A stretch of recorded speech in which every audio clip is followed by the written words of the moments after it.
깊게 심호흡을 한 번 하는 생리학적 행위. 그리고 83세의 조선시대 노학자가 눈 하나 깜짝하지 않고 사약을 들이마시는 장면. 네. 이 두 가지 사이에 과연 어떤 공통점이 있을까요? 오늘 우리의 깊이 있는 탐구는 바로 이 기묘하고도 매력적인 질문에서 출발합니다. 우리가 살면서 그 스트레스가 막 극에 달할 때 자기도 모르게 후 하고 깊은 한숨을 쉬게 되잖아요? 엄청 자주 쉬죠. 완전 필수 생존 기술이에요. 맞아요. 아주 찰나의 순간이지만 혼란 속에서 무너진 무게중심을 다시 잡으려는 우리 육체의 가장 기본적인 생존 메커니즘이거든요. 오늘은 이 중심 잡기에 대해 아주 입체적으로 파헤쳐 볼 겁니다. 그러니까요. 우리 앞에는 전혀 달라 보이는 두 무더기의 자료가 놓여 있습니다. 하나는 호흡의 생리학적, 또 철학적인 과학을 다룬 자료들이고요. 네네. 다른 하나는 조선시대 예속 논쟁의 한가운데 서 있었던 거물, 그 우암 송시열의 파란만장한 삶에 대한 역사 기록이죠. 네, 완전 다른 세상 이야기 같죠? 네, 도대체 17세기의 당쟁과 21세기의 호흡법이 무슨 상관이냐고 청취자님들도 생각하실 수 있겠지만요. 이 두 가지를 관통하는 핵심은 명확합니다. 바로 혼란스러운 세상 속에서 흔들리지 않는 내면의 중심, 그러니까 센터를 어떻게 지켜낼 것인가 하는 거죠. 그렇죠.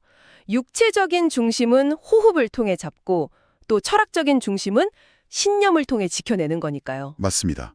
오늘 청취자 여러분과 함께 방 안에서 조용히 숨을 고르는 물리적 방법부터 온 나라가 나를 죽이려 드는 상황 속에서도 평정심을 유지했던 한 인간의 거대한 심호흡 속으로 들어가 보겠습니다. 좋습니다. 그럼 우리 몸의 중심인 호흡 이야기부터 해보죠. 자료 중에 그 고대 인도 베다 문화에 등장하는 아주 흥미로운 우화가 눈에 띄더라고요. 그 장기들끼리 싸우는 이야기요. 네네. 우리 몸의 주요 기능들, 그러니까 마음, 시각, 청각, 말, 그리고 호흡이 서로 자기가 제일 중요하다고 자존심 싸움을 벌이는 내용이었어요. 서로 자기가 인체의 에이스라고 막 우기는 상황인 거죠. 그래서 차례대로 몸을 떠나보는 실험을 합니다. 시각이 몸을 떠났을 때 사람은 앞을 못 보게 되었지만 여전히 살아 있었어요. 그렇죠. 청각이 떠났을 때도 귀머거리가 되었을 뿐 생명에는 지장이 없었고요. 말과 마음이 떠났을 때도 마찬가지였습니다. 조금 불편하거나 의식이 흐려질 뿐 육체는 생존했죠. 그런데 마지막으로 이제 호흡이 짐을 싸서 떠나려고 하니까 다른 모든 기능들이 동시에 에너지를 잃고 몸 전체가 막 죽어가기 시작했다는 거잖아요. 맞습니다. 결국 다들 무릎을 꿇고 네가 대장이다 이렇게 인정했다는 결론이 참 재밌으면서도 굉장히 뼈가 있는 이야기였어요. 제가 이걸 보면서 우리가 매일 출근하는 회사가 떠올랐거든요. 회사요? 어떤 점에서 그렇게 느끼셨나요? 그 시각이나 청각, 말이 회사의 영업팀이나 마케팅팀 같다면 호흡은 회사의 IT 서버망인 거도. 서버망이요? 네, 영업팀이 하루 파업한다고 회사가 당장 망하지는 않고 마케팅팀이 실수를 해도 어떻게든 굴러는 가잖아요. 그런데 메인 서버가 다운되면 영업이고 마케팅이고 결제고 그냥 회사 전체 시스템이 올스톱되는 거죠. 서버망이라는 비유가 호흡의 본질을 정말 정확히 짚어냈네요. 고대 아유르베다의 원리를 보면 그 메커니즘이 더 명확하게 설명되어 있습니다. 어떤 식으로인가요? 우리 복부, 즉 하단전으로 깊숙이 들어와서 우리가 먹은 음식물의 영양소와 결합해 인체를 움직이는 근원적인 동력으로 변환된다는 겁니다. 약간 철학적인 개념 같지만 현대과학의 연구 결과를 보면 이게 단순한 은유가 아니라는 걸 알 수 있더라고요. 자료에 포함된 현대 논문들을 보면 뉴로피드백을 활용한 뇌파 연구가 있었어요. 네, 아주 흥미로운 연구죠. 직장인들에게 의도적으로 깊은 호흡, 즉 명상호흡을 하게 했더니 뇌파가 객관적으로 변하고 자기 효능감이 크게 올라갔다는 내용이었거든요. 여기서 저는 조금 궁금한 게 생겨요. 도대체 배로 숨을 쉬는 물리적인 행위가 어떻게 우리 뇌의 상태를 실시간으로 바꿔놓는 걸까요? 그 연결고리가 바로 미주신경입니다. 미주신경이요? 네, 우리 뇌에서 출발해 심장, 폐, 그리고 복부의 내장기관까지 쭉 이어져 있는 아주 긴 신경망이죠. 우리가 스트레스를 받으면 얇고 빠른 숨을 쉬게 되는데 이건 뇌에 지금 위험한 상황이다, 싸우거나 도망쳐라 하는 교감신경의 알람을 울리게 합니다. 그래서 막 심장이 뛰고 긴장되는 거군요. 그렇죠. 반대로 우리가 의식적으로 배를 부풀리며 깊은 숨을 쉬면 횡격막이 아래로 내려가면서 이 미주신경을 부드럽게 마사지하게 됩니다. 진짜 물리적인 마사지가 일어나는 거네요. 맞습니다. 그러면 미주신경이 뇌로 신호를 보냅니다. 지금 횡격막이 부드럽게 움직이고 있어. 우리는 안전해. 이제 긴장을 풀어도 돼. 이렇게요. 와, 신기하네요. 이 신호가 부교감 신경을 활성화시키고 스트레스 호르몬인 코르티솔 분비를 낮추며 뇌파를 안정적인 알파파로 바꿔놓는 겁니다. 단순히 산소를 공급하는 게 아니라 뇌의 보안 시스템을 해제하는 물리적인 스위치를 누르는 거죠. 그러니까 단전호흡이 그냥 뭐 기분 탓이 아니라 내 몸의 하드웨어를 조작해서 소프트웨어를 리부팅하는 아주 과학적인 해킹 기술이었네요. 정확한 표현입니다.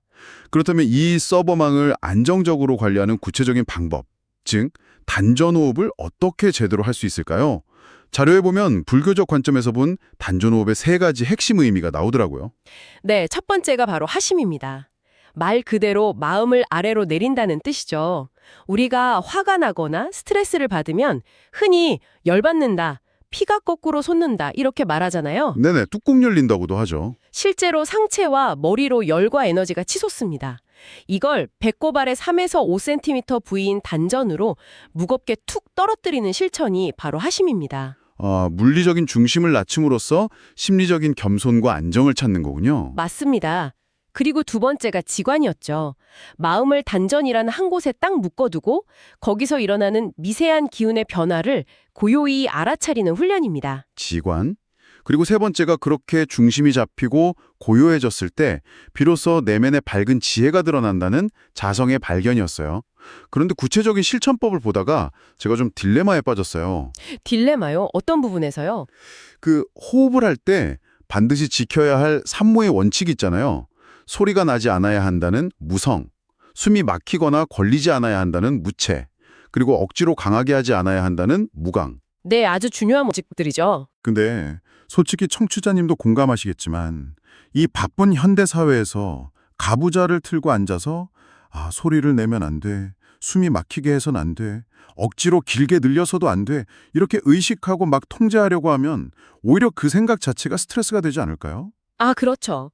완벽하게 숨을 쉬어야 한다는 강박에 빠질 것 같거든요. 그 딜레마가 바로 명상을 처음 시도하는 현대인들이 가장 많이 부딪히는 벽입니다. 무언가를 잘해내야 한다는 성과주의적 마인드로 호흡에 접근하기 때문이죠. 맞아요. 숨 쉬는 것도 1등 하려고 하는 느낌이랄까요? 그러니까요. 여기서 가장 중요한 원칙이 방금 말씀하신 무강, 즉 억지로 하려는 마음을 버리는 겁니다. 숨을 잘 쉬려는 그 노력조차 내려놓아야 한다는 뜻인가요? 그렇습니다.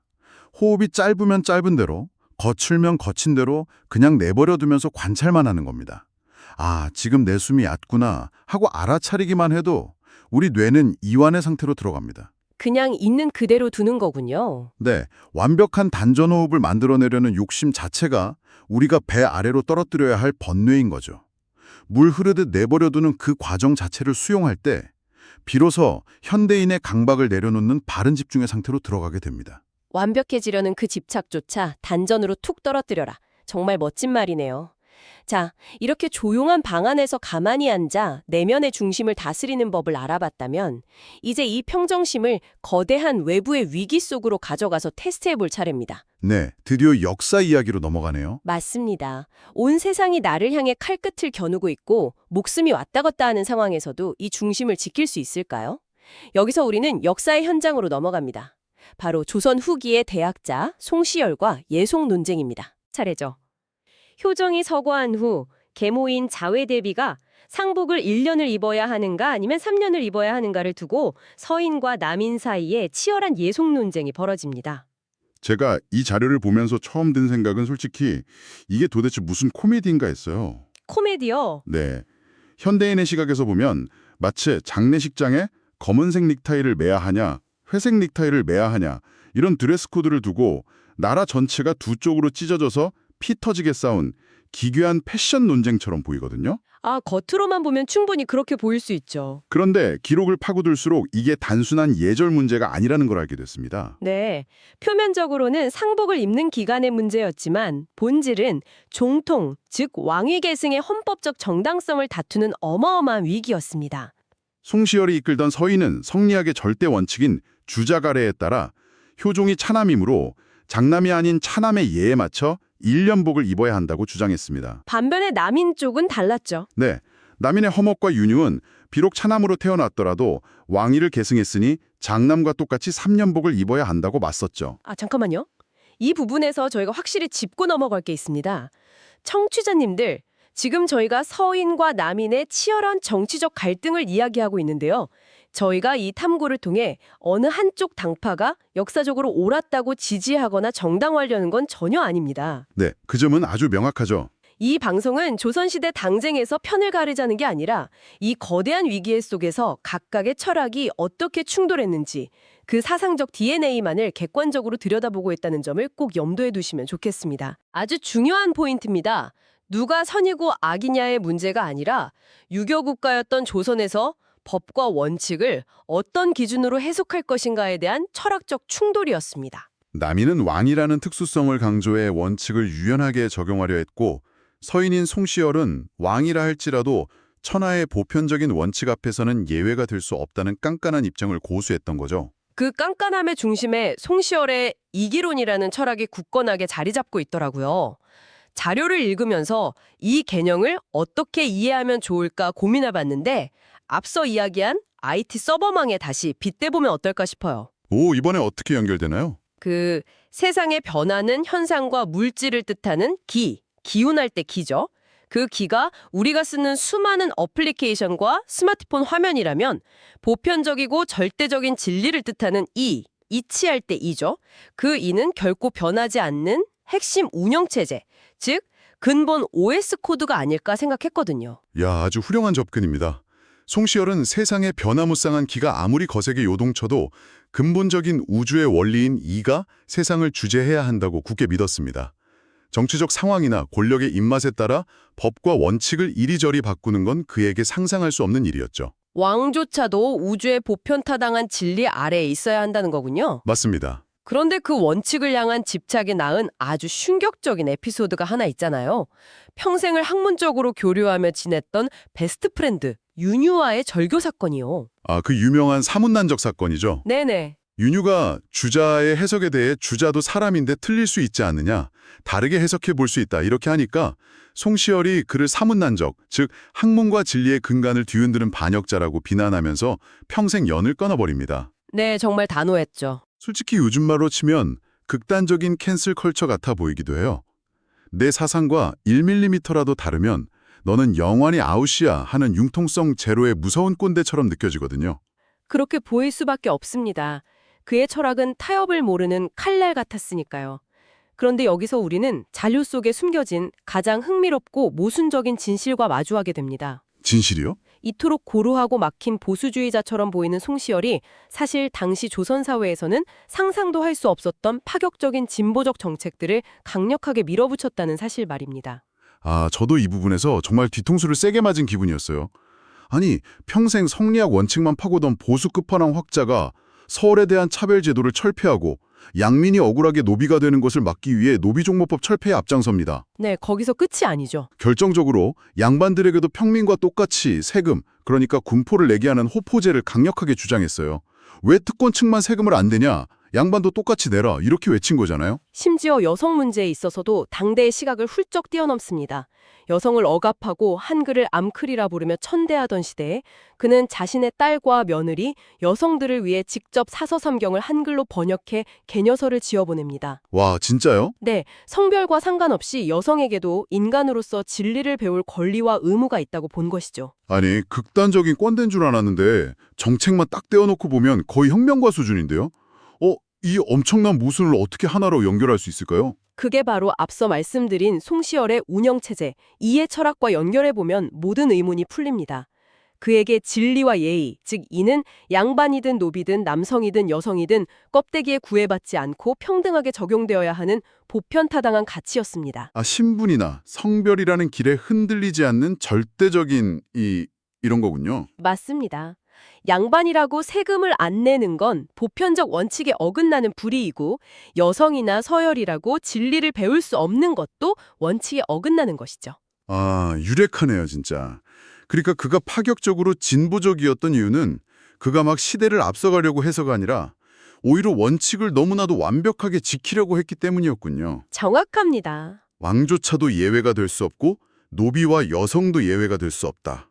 그게 송시열이 평생을 걸쳐 지켜온 철학적 단전호흡이었네요. 네, 그는 세상의 시선이나 정치적 유불리라는 기에 흔들리지 않고 오직 진리라는 이에 자신의 무게중심을 깊게 뿌리내린 사람이었습니다. 그런데 결국 그 단단한 중심이 그를 죽음으로 몰아넣게 되잖아요. 시간이 흘러 숙종시대가 되고 송시열의 나이가 무려 83세가 됩니다. 네, 아주 고령이었죠. 이때 원자 책봉 문제를 두고 또다시 원칙을 내세우며 반대 상소를 올렸다가 결국 제주도로 유배를 가게 되고 도성으로 압송되던 중 정읍에서 사약을 받게 되잖아요. 83세의 고령에 가시울타리가 처진 위리안치 유배형을 받고 결국 독배를 마셔야 하는 상황. 보통의 인난이라면 억울함에 분노하거나 살려달라고 애원하거나 두려움에 떨었겠죠. 당연하죠. 아무리 학자라도 죽음 앞에서는 흔들릴 텐데요. 하지만 기록에 남은 그의 마지막 모습은 소름 돋을 정도로 고요했습니다. 유배지에서도 찾아오는 평민과 사대부를 신분 차별 없이 가르쳤고 죽음을 향해 압송될 때도 편한 소나 말을 타지 않고 묵묵히 도보로 걸어서 올라갔습니다. 제가 이 대목에서 가장 압도당했던 건 제자 권상아에게 남긴 마지막 유서였어요. 온 나라가 자신을 사형시키려고 막 들끓고 내일 당장 사약을 마셔야 하는데 원망이나 한탄은 한 줄도 없었죠. 네, 그 유서 내용이 참 인상 깊죠? 그저 평생을 지켜온 그러니까 타협하지 않는 고듬의 정신을 학문적으로 이어가달라는 담담한 당부뿐이었습니다. 그리고 83세의 노구로 한치의 흔들림 없이 그 쓴 독배를 마십니다. 이 장면을 우리가 처음에 이야기했던 호흡의 메커니즘과 포개어보면 모든 조각이 완벽하게 맞춰집니다. 송시열은 평생에 걸친 자기 수양과 철학적 성찰을 통해 죽음이라는 가장 거대한 공포와 세상의 맹렬한 공격 앞에서도 마음의 화를 배꼽 아래로 떨어뜨리는 하심을 완벽하게 마스터한 인물이었던 겁니다. 미주신경을 자극해서 뇌파를 바꾸는 물리적 호흡을 넘어서 철학적 신념으로 자기 영혼의 뇌파를 알파파로 유지한 거네요. 네, 아주 절묘한 표현입니다. 외부의 정적이 아무리 거세게 공격해도 그의 내면 서버는 다운되지 않았던 거고요. 맞습니다.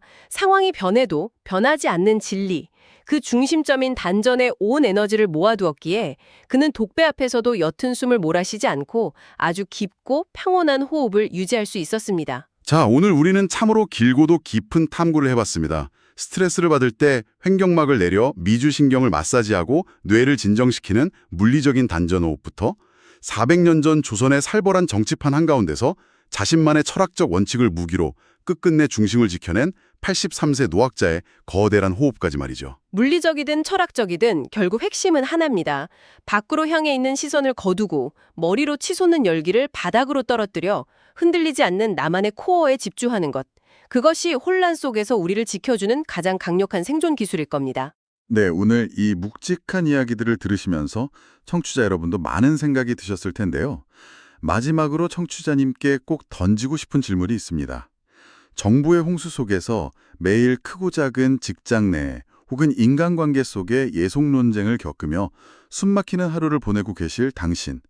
세상이 납득할 수 없는 억울한 독배를 불쑥 내밀며 당신을 코너로 몰아넣을 때 세상의 잣대에 흔들리지 않고 당신을 꽉 잡아줄 당신만의 굳건한 단전은 무엇입니까?